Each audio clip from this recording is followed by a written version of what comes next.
क्या आपने कभी सोचा है कि गौतम बुद्ध ने विवाह को लेकर इतनी सख्त राय क्यों रखी? क्या वे प्रेम के विरुद्ध थे? क्या उन्होंने कभी किसी से प्रेम किया था?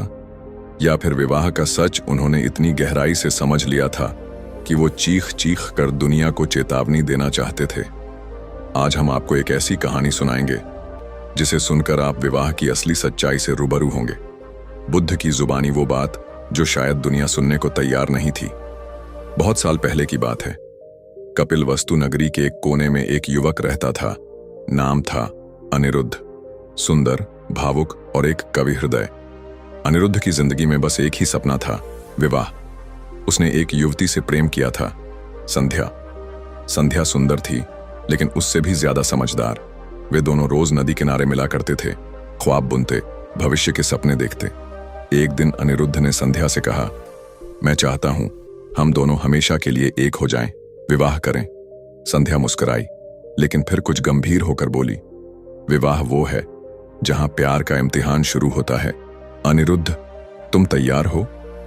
अनिरुद्ध को लगा वो तैयार है, लेकिन किस्मत कुछ और चाहती थी। ठीक उन्हीं दिनों कपिलवस्तु के पास ही एक गांव में गौतम बुद्ध का आगमन हुआ।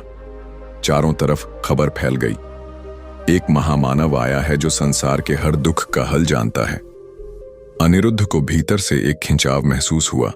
वो संध्या के साथ बुद्ध की सभा में पहुंचा।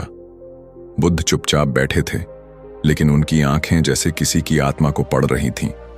तभी अनिरुद्ध ने साहस करके प्रश्न पूछ लिया, भगवान, मैं विवाह करना चाहता हूं, लेकिन जानना चाहता हूं, क्या विवाह जीवन का सही रास्ता है? पूरे सभा में सन्नाटा छा गया। सब बुद्ध के उत्तर की प्रतीक्षा करने लगे। बुद्ध ने कुछ क्षण आंखें मूंद दी और फिर बोले, विवाह एक आग है जिसमें प्रवेश करने से पहले कोई नहीं जानता कि वह जलेगा या चमकेगा। विवाह में दो आत्माएं नहीं मिलती, बल्कि दो अहम टकराते हैं। जब प्रेम में स्वतंत्रता होती है तब वह पुष्प बनता है, लेकिन विवाह में प्रेम पर अधिकार का ताला लग जाता है। तुम यह सोचते हो कि विवाह से तुम्हें सुख मिलेगा, लेकिन याद रखना, सुख की तलाश जब किसी और से की जाती है तो वह दुख का बीज बन जाती है। बुद्ध की बात सुनकर सभा स्तब्ध रह गई। अनिरुद्ध ने कांपते स्वर में कहा, तो क्या आप विवाह के विरुद्ध हैं? बुद्ध मुस्कुराए, नहीं, मैं प्रेम के विरुद्ध नहीं हूं, मैं बंधन के विरुद्ध हूं। मैं कहता हूं, पहले स्वयं को जानो। अगर तुम भीतर से खाली हो तो विवाह तुम्हें और अधिक अकेला कर देगा। तभी किसी ने पूछ लिया, भगवान, आपने भी तो विवाह किया था। यशोधरा आपकी पत्नी थी और राहुल आपका पुत्र, फिर आप कैसे कह सकते हैं कि विवाह मत करो? बुद्ध की आंखों में हल्का दर्द उभरा।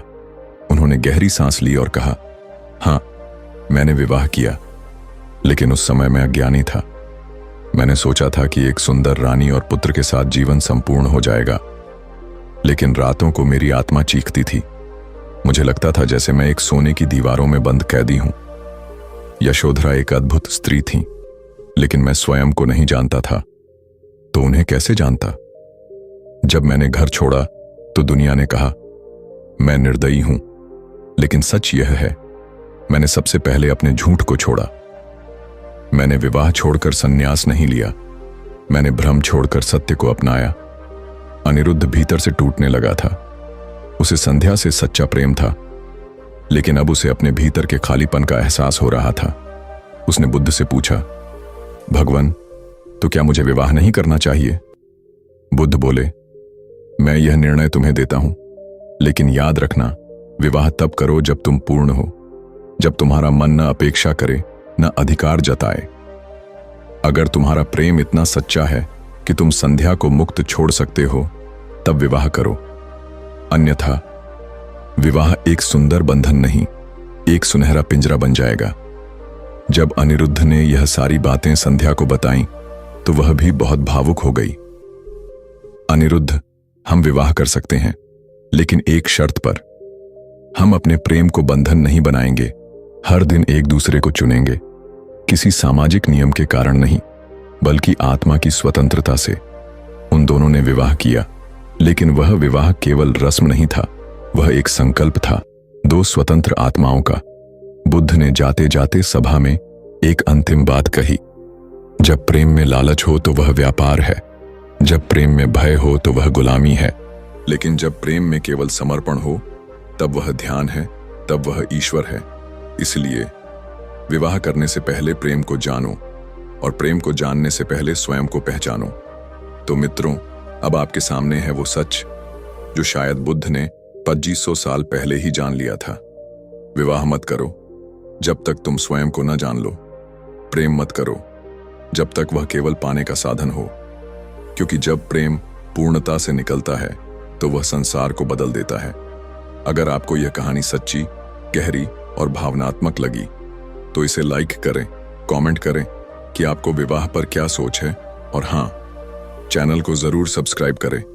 मेरे चैनल का नाम कहानी दैट इंस्पायर्स है, क्योंकि अगली बार हम लाएंगे एक और अनकही कहानी।